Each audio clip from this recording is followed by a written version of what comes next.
Kaden Honeycutt comes home fourth here at Kansas. You guys played the fuel strategy to perfection. Talk about 52 to go, the last caution. Talk about the decision to pit there and try to make it to the end. Yeah, we just needed to do something different. Obviously, we were in a position to try to do something different and make the owners playoffs, but unfortunately, didn't. But man, we struggled today for some reason. I have no idea why. I really thought we had been really good, like we were in the spring, but. Yeah, just unfortunately missed it. Didn't want to finish fourth the way we did, but still finished fourth. It's still a good result that we needed. So just had a bad last couple of weeks, and it was really nice to even finish still fourth no matter how we did it. Just, hey, we didn't make it, man. We so deservedly needed to make these next two rounds. I feel like we should have, without a doubt. We've had speed every week, just not really had things go the way. Just want to thank my guys, Nice Motorsports, Al Nice, and Tony Valento and Cody Efall for the opportunity for me to race this year, but still a lot to fight for. We still got 4 races to go after and win. And you ended up being the highest finisher on that strategy. When you're taking the white flag and you saw the 98 on fumes running the apron, were you thinking, oh no, am I going to run out too? Yeah, I was told that a couple people ran out. I was really concerned after the 99 ran out because Phil told me that he topped off, and we didn't. And I was really surprised that we didn't run out. I ran out right at the finish line, so I saw the fuel pressure gauge go all the way to like 20. So, yeah, we made it. I just hate finishing fourth like that, but need to take it and take the momentum and go on to the next 4 races really, and try to win them all. Thank you, Kaden. So, Layne, it's not a race win, but top 3 races in a row. How's it feel? Yeah, I'll take it. It's great night tonight. We feel like our mile-and-a-half program's really struggled all year long, and that's been our weakest spot. So, I just wanted to come in today and have maybe a top 5 run would be good. But to get up front, battle it out with those guys. A lot of good hard racing out there, but yeah, it was a lot of fun. I enjoyed it. I learned a lot. I think if I just knew the knowledge I knew at the end of the race, at the beginning, we could have done even better. And me and the 11 raced pretty hard there for a little while. So congrats to him. They're really lights out right now here at these mile-and-a-half tracks. And just glad that we were even in striking distance for a little while, and definitely something we can build on. I'm glad that Infinity Communications is on the truck this weekend. They haven't been on the truck in a while, and glad to have a good finish for them. And yeah. It's the first time I've lost in a couple months. It's a great feeling. So was he just having more speed on you?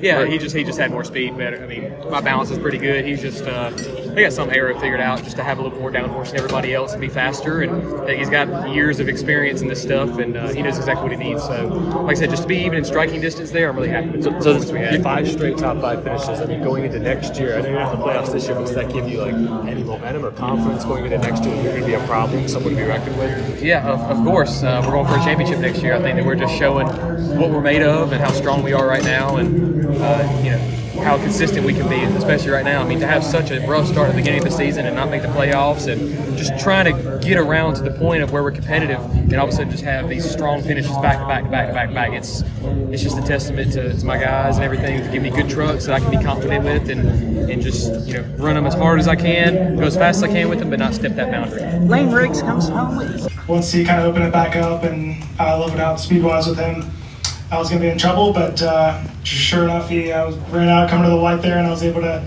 get by him with the win. So I'm super thankful for my track on garage, shorter racing, safe flight guys. Definitely feel like we were by far the best truck, and wish we were able to prove it there in the last run, and kind of had some strategy mixed up to make it interesting, I guess. But just glad we came up with the win today. Awesome. We're going to go ahead and go right to questions. If you have a question, please raise your hand, state your name and affiliation, and we will get a wireless mic to you. We'll start in the back. Tim Moore, Motorsports Today. Corey, congrats on the win. At the start of the race, you were passing cars almost like they were standing still. I mean, in the first 12 laps, you passed 22 trucks on the track. I mean, that's got to be really, really fun for you, considering you had to start at the back with everything considered. Yeah, no doubt. It was a blast. You're always a little bit nervous that someone's going to slip up and wipe you out, but I knew once we had that issue in practice and we had to go behind the wall and not qualify, starting at the tail of the field, it was tough, and like I said, just being nervous with those guys slipping up or maybe making a mistake in front of you, but I had a lot of confidence in our speed, and I knew that if we could keep it clean, we'd be up front in no time. So typically we don't qualify super well in the intermediates, but we race very, very well, so I'm kind of used to having to navigate and get to the field, but maybe not that far back, but certainly not anything I'm not used to. And I'm just wondering, a lot of guys said that they were surprised in how loose they were in that first stage. How did you feel individually with your truck? Yeah, this track seems to change a lot compared to most as far as weather dependency and how it changes your balance as the sun goes down and whatnot. So I knew that it was going to free up. I think we did the right things. We may have overfreed it a little bit to start the race, but overall, we kind of intended on that happening, and I think that's just experience at the end of the day. Maybe a new crew chief or a new driver won't kind of expect that, but I think this is my third fall Kansas race, maybe the fourth fall Kansas race in the truck series. So that experience really pays off and things like that. We're going to go Steven and then Caleb. Steven, Frontstretch.com. Corey, with 52 to go, there's that split strategy. What was the decision for you and Scott to take the pit under green and try and go hard the rest of the race? What was the decision behind going that way? Yeah, I think just being on offense all night was kind of our strategy, just being able to come through the field as quick as we did to begin the race and not wanting to put ourselves in position to be on defense at the end of the race, I think was the primary plan there. But like I said, Tide really kept me on my toes there at the end, but we knew that was going to be the right call. I mean, I think to start the stage, they were 4 laps short, so they were going to have to really back down the pace and really hope that the leaders, the current leaders, I guess, from the green flag waved would have some issues through that run. But luckily I was able to keep the lead and execute and be there at the end. And then you had the incident practice. You sounded pretty confident before the race, but how did the truck feel? Did it feel kind of just completely good as new, basically? At least it looked the way it did. Yeah, the damage wasn't anything but cosmetic. Really, we were able to buff everything out and get it basically back to the way we unloaded. So luckily, the tire blew right off the wall, and I was able to kind of sense that early and not make the damage a lot worse. If we were to blow the tire in the middle of 3 and 4 or exit of 4, we would have completely killed the truck. So I guess a little bit fortunate in an unfortunate situation, but able to make the day a little bit longer for those guys. They worked hard on it and spent basically all day fixing it up, but we were able to get it back to 100%. Thank you, Corey. Go ahead, Daniel. Daniel McFadin, Frontstretch.com. So in the spring, you set the truck series mark for deepest start person to start a race and then win 13th. How's it feel to kind of double that and then some tonight by starting 33rd? I actually didn't know that. That's pretty cool. But I feel like just the route we've taken with these intermediates, we've just gone so downforce heavy, and going to the racetrack, we don't necessarily qualify great, but we know we're going to race really good every time. So we're not too worried about that. And a lot of these intermediates now are very dynamic in the sense that you can race from bottom to top and be able to pass pretty easy. So being able to do that is crucial, and we're able to come through the field pretty quick. So you felt, even starting dead last, you felt pretty good about your chances to get up to the front?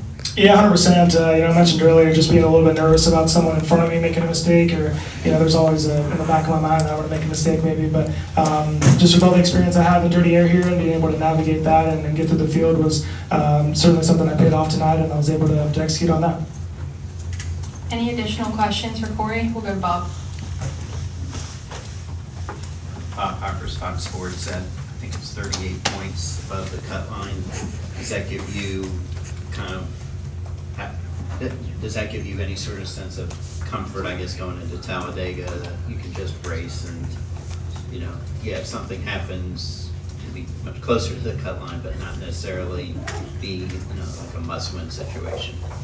Yeah, in a sense. We want to go out and get as many stage points as possible and still content for the win, but at the end of the day, it's all about making it to Phoenix, and when we have a race like Talladega in the mix that is a lot out of your control, a lot of other people's mistakes were one your day. I think it's very important to just mind our own business and kind of have a solid day more than less, and hopefully put ourselves in position to kind of contend at the end. But as far as Homestead and Martinsville go, I feel like business as usual for us. Try to qualify good, get as many stage points as we can, and try to win the race. So definitely a bit of an 8-ball there with Talladega in the last round, but we're going to try to do what we normally do and have a clean day and execute. Go ahead, Steven. Okay, sorry. Caleb, Kansas Speedway, Digest.com. Considering that tonight was an elimination race and kind of the history of the truck series, were you surprised with the lack of calamity tonight? It seemed fairly green throughout the whole race besides that one incident.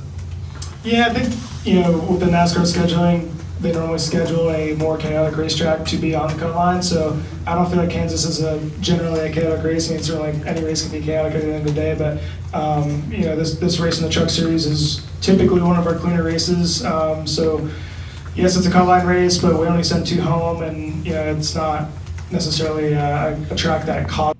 Steven Stumpf of Frontstretch.com here. Come back for more great racing videos, and if you like us, don't forget to hit that subscribe button.